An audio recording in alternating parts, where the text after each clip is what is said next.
اسلاما رسول الله صلی الله علیه و سلم در حدیث می‌فرمایند نزدیک است که ملت‌ها از هر سو علیه شما برخیزند همانطور که غذاخوران به سوی غذاهایشان هجوم می‌برند. اصحاب عرض کردند آیا به خاطر این که تعدادمان در آن روز کم است چنین حال روزی خواهیم داشت؟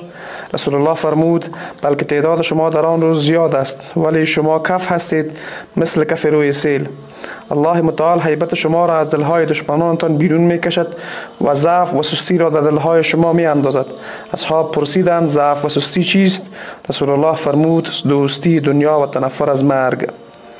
اکنون هیچ دینی چه آسمانی و چه زمینی مظلومتر از اسلام علی الرغم حقانیت اسلام و بطلان و انحراف سایر ادیان نیست و هیچ امت و ملتی چه کوچک و چه بزرگ مظلومتر از مسلمانان علی الرغم کثرت تعداد مسلمانان که حدود 1.5 میلیارد نفر می باشند وجود ندارد.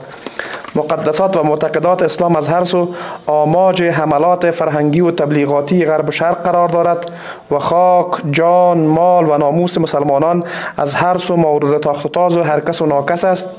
سرزمین های اسلامی از سوی تمام ادیان شناخته شده دنیا مورد هجوم قرار گرفته است.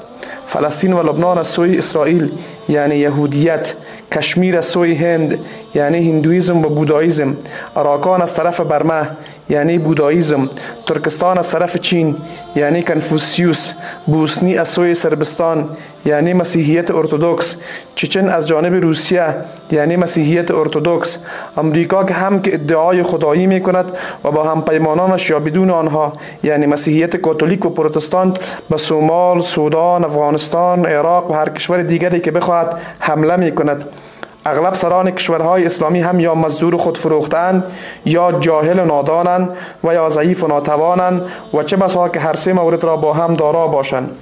و اسلاما اینک اسلام در تمام دنیا غریب و مظلوم است و در تمام جهان برای نابودی آن نقشه می‌کشند، ولی با وجود این اسلام هرگز نمی‌میرد، چون اسلام نور الله در زمین و آخرین پیام الهی است که توسط آخرین پیام آور ابلاغ شده است و بعد از آن نه پیامی وجود دارد و نه پیامبری و الله خود دینش را توسط افراد و ملل برگزیده حفاظت می‌کند.